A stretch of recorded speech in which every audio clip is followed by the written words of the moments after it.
ही पावटं म्हणलं, पावट्याच्या शेंगा म्हणलं की सगळ्यांच्याच आवडीचा. पावटे भात, मसाले भात, शेतातील भात. आता इकडे सातारा कराड सांगली की आता पावट्याची सुगी चालू आहे. आता आमच्या सातारा कराड साईडला ना ह्याला आम्ही चिम बोलतो. हे चिम ना आपण असं कवळं कवळं चांगलं तेलात केलं की ह्याला भाकरी बरोबर एवढं छान लागतं ना की बासच. ते आपण असं आता बारीक बाजूच्या शिरा काढून घ्यायच्या अशा, आणि हे सोलून याचे असे 2 सालीसकट हे करून घ्यायचे. नमस्कार मंडळी, अंजली स्वयंपाकघरात तुमचं स्वागत आहे. आता तुम्हाला मी दावलेच असेल हे मी चिम करते म्हणून. आता हे मी असे कवळे कवळे चिम घेतले, त्याच चिमातले पावटे जे असतात कवळे ते सोलून टाकले. तर हे चपाती भाकरी बरोबर खूप छान असे लागतात. गावी आता आपण पावटं म्हणलं की शेतामध्ये जाऊन मसाले भात हे असं आपण करतो. आता हे शहरामध्ये मला भेटलेत तर मी हे जे म्हणलं चला रेसिपी करूया, व्हिडिओ टाकूया. तर चला आपण सुरुवात करूया.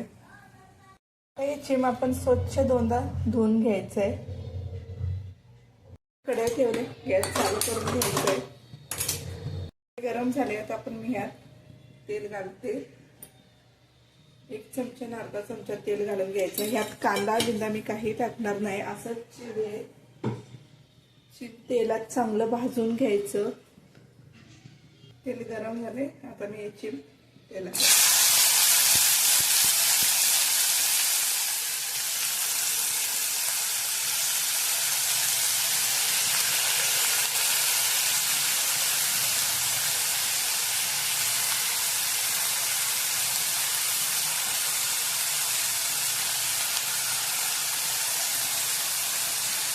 तेलात चांगलं असं भाजून घ्यायचं.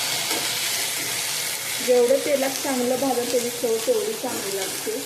पावटा हा तेलात चांगला भाजला गेला की शिजतो चांगला, म्हणून हे आपण तेलात चांगलं भाजून घ्यायचं आहे आधी.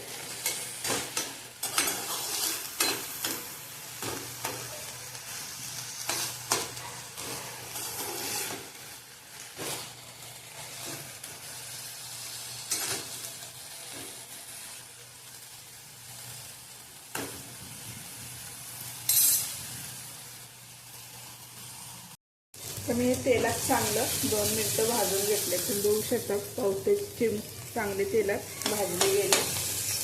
आता आमच्या गावी इकडे ना ह्याला असं कांदा जिरे बिरे असे अजिबात काय फोडणीत येत नाही, कारण की असंच नुसतं तेलात चटणी मिठात खूप छान असे चिम लागतात. तुमच्याकडे कसे बनवतात ते नक्की मला सांगा. आता ह्यात आपण मीठ घालून घ्यायचं आहे चवीपुरते.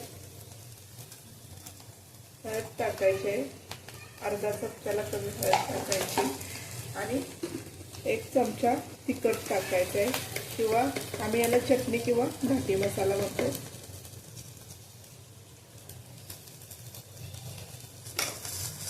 आता हे चांगलं एकत्र करून घ्यायचं आहे.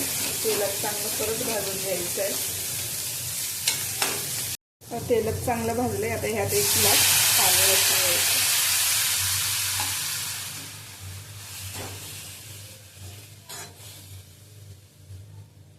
आता हे मीडियम गॅसवरती चांगलं शिजवून घ्यायचंय.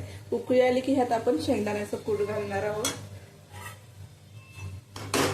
मीडियम गॅसवरती 10 मिनिटं मी शिजवते.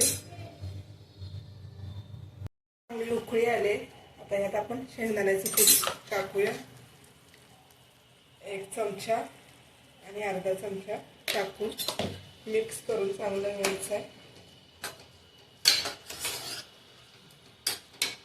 आणि याच्या झाकण ठेवून परत शिजवून द्यायचं आहे मीडियम गॅसवर. चिम शिजले त्या बघू शकता तुम्ही. थपथपीतच असं जरा चपाती बर भाकरीवर खायला छान लागतं. आता आपण गॅस बंद करून एका प्लेटमध्ये काढून घेऊया. चिम आणि त्याच्याबरोबर चपाती छान अशी लागते. रेसिपी आवडली असेल लाईक करा, शेअर करा, सबस्क्राईब करा, कमेंट करायला विसरू नका.